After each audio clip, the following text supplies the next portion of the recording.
Yeah, guys, this debate could be going on for the end of time. I mean, what's the best martial art? A bunch of you chimed in, but this is the guy I could do the video with because he had his video on it. So, guys, if you want me to respond to you, you got to turn your video on for me to make responses like this. So that's Carlos Newton back there. Carlos Newton is one of the original mixed martial artists. I remember him. I was in prison for the first time, San Diego MCC, where I watched him bulldog choke Matt Miletich into submission. Pat Miletich, excuse me. And at the time, I'm like, that's a high school headlock. How did that work? And it wasn't until years later that someone showed me how the bulldog choke essentially put all the weight on the carotid, and that's why you submit. But to me, it looked like a high school headlock, which I fought with for years. Actually, that's more like of a junior high type of thing. So I had this conversation with David Kim. David's one of the most interesting martial artists I've met here in Utah. And we were having a discussion on jiu-jitsu. David's a very fond jiu-jitsu practitioner. And that seems to be the base art today because of the popularity of MMA and where MMA came from, right? And I was saying, look, jiu-jitsu has no correlation with a striking fight. And it's funny to me. I see a lot of MMA guys compare jiu-jitsu black belts to skill in MMA. Like that matters. And that just doesn't hold true anymore in any sense of the word. It's more that I think their only belt system is jiu-jitsu, a lot of the MMA guys, so that's why they look at it that way. But make no mistake, stand-up fighting and jiu-jitsu have very little in common with each other. What is a street fight? Well, a street fight is a mix of both, right? It can be standing, it can be on the ground for a little while. It can be the mixture of both, like the ground and pound type stuff, although usually it's soccer kicks to the head in my experience.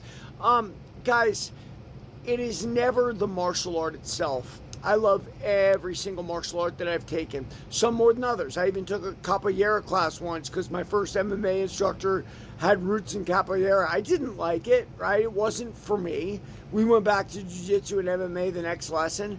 But there's something for everybody. And what I'm here to say is it is not the art that is better for something.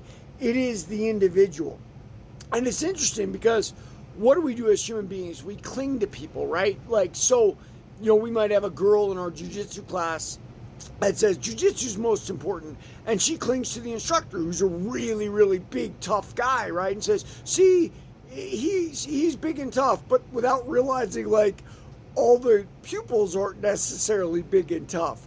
But at the end of the day, someone who trains for any sport, whether you're talking judo, whether you're talking jiu-jitsu or martial arts, karate, whatever, their body is going to be more refined and more ready for a fight.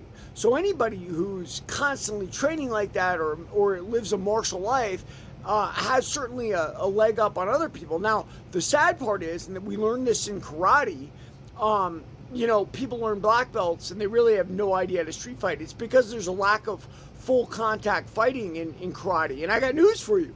There is that same lack of full contact fighting in jiu-jitsu that we do today. And in fact, it's funny, I made a video, talked a little bit about this. Navy SEAL friend of mine was talking about that, how these people are now advanced belts in jiu-jitsu, they can't defend themselves. And I said, brother, it's the same as my karate days. I remember when I became a karate black belt, I talked to Master Suzuki. He wasn't the head of the school, but he was one of the top black belts.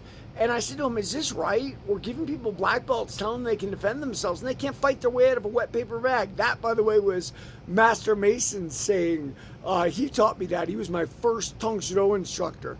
And Master Suzuki said, no, you're right. But it takes a long time to recognize that martial arts are about more than simply fighting, right? It's about discipline and respect and honor and pride that you can filter into every part of your life. To get very good at any martial art, you've got to have that kind of discipline. And hopefully that translates over into other things. As far as street fighting goes, guys, I think it is way more important that, obviously, being trained or untrained is obvious, right? But I'll tell you this, guys, I've seen some savage street fighters that had very little training, and it was due to their size, their lack of empathy, their nastiness, right? So it goes across. That having been said, the best street fighters I've known, Bosch Dog, Greg Bunch, They were both martial artists, right? And they took it and did evil with it. But either way you shape it up, it is the heart of the individual inside in the fight, not the art itself. Like and follow for more on The Fight Game.